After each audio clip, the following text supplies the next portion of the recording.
ایک حدیث میں یہ فرمایا گیا اذا رأيتم معاویہ علی منبری فاقتلوہ، جب تم معاویہ کو میرے ممبر پر دیکھنا تو اس کو مار دینا۔ متعدد سندوں سے یہ روایت منقول ہے۔ محترم ناظرین، صحابہ کرام رضوان اللہ علیہ اجمعین کا مقام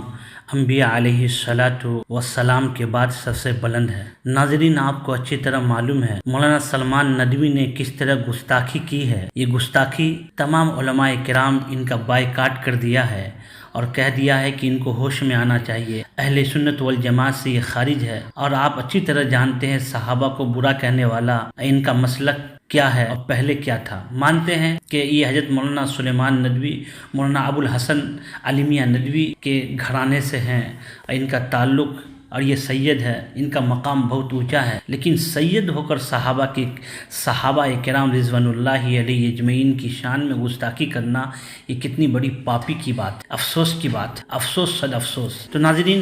سید سلمان ندوی نے جو صحابہ کی گستاخی کی ہے اور خلفائے راشدین کی گستاخی کی ہے، آئیے اسی کے اوپر گفتگو کرتے ہیں کہ صحابہ کا کیا مقام ہے اللہ کے یہاں۔ اللہ تعالیٰ خود قرآن مجید کے اندر فرمایا ہے رضی اللہ عنہم ورضوا عنہ۔ اللہ کے نبی جناب رسول اللہ صلی اللہ علیہ وسلم نے فرمایا اصحابی کالنجوم بأیہم اقتدیتم اہتدیتم، میرے صحابہ کرام ستاروں کی مانند ہے، کسی ایک کی بھی اقتدا کر لوگے تو راستہ پا جاؤ گے۔ آئیے ناظرین، آگے بڑھنے سے پہلے اگر آپ وائرل فتویٰ پہ نئے ہیں تو چینل کو سبسکرائب کریں، شیئر کریں، کامنٹ کریں۔ صحابہ کا مقام انبیاء علیہم الصلاۃ والسلام کے بعد سب سے بلند ہے۔ ان کی عظمت اور بلندی درجات کے لیے یہی کافی ہے کہ اللہ تعالیٰ نے اپنے آخری نبی محمد صلی اللہ علیہ وسلم کی ہم نشینی کے لیے ان کو پسند کیا، اور ان نفوس قدسیہ کے ایک لمحے کی صحبت کو جو انہوں نے نبی صلی اللہ علیہ وسلم کے ساتھ بسر کی، دوسرے لوگوں کی زندگی بھر کے اعمال سے بہتر قرار دیا ہے۔ بلکہ حدیث رسول اللہ صلی اللہ علیہ وسلم کے مطابق کسی صحابی کا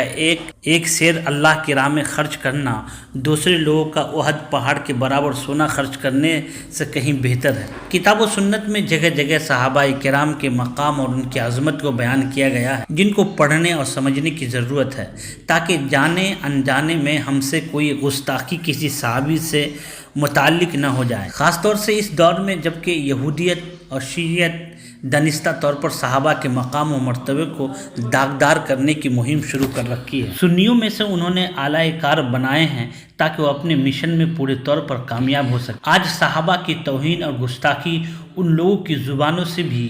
ہو رہی ہے جن کی ذات اور شخصیت کبھی دفاع صحابہ کے لیے امین تصور کی جاتی تھی۔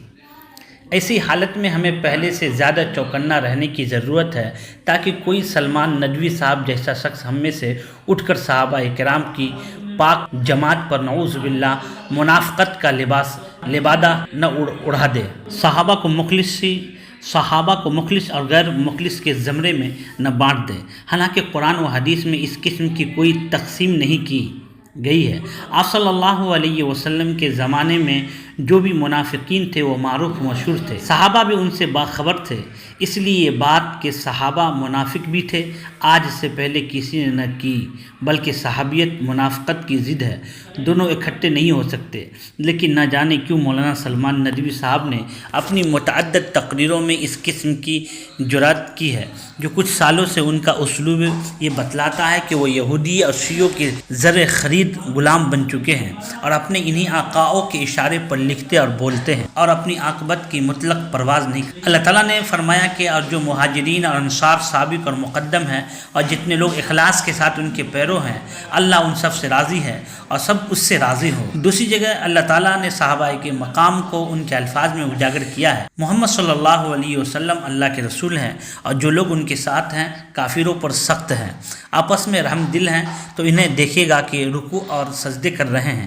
اللہ تعالیٰ کے فضل اور رضامندی کو جستجو میں ہیں، ان کا نشانہ ان کے چہروں پر سجدوں کے اثر ہے۔ تو ناظرین، آپ اچھی طرح جانتے ہیں نبی نے جو اپنے ناپاک زبان کھولا ہے صحابہ کی تنقید کے بارے میں اور تنقید کے بارے میں، اس سے ہم اور آپ سمجھوتا نہیں کرتے، ان کو بائیکاٹ کریں اور دعا کریں اللہ تعالیٰ ان کو ہدایت عطا فرمائے۔ بہت افسوس کی بات ہے، آپ لوگ ضرور کامنٹ کریں اور بتائیں